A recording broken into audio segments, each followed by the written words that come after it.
Nandito po tayo ngayon sa Taipei 101. Ang isa sa dati sa mga pinakamataas na building sa buong mundo, pero ngayon second na ba o third? Anyway, so ito po siya.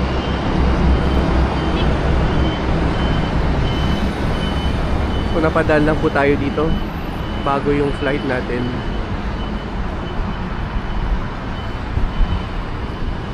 Okay.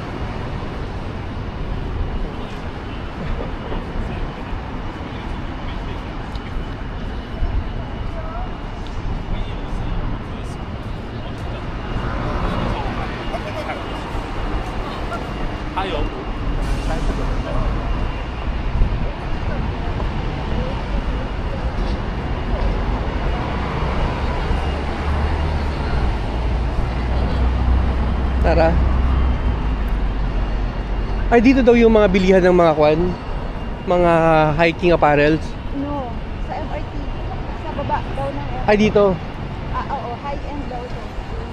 Okay. Meaning branded. Lahat ng high-end brand. Dito sa... Lahat. Okay. Kasi mo, may Taipei na.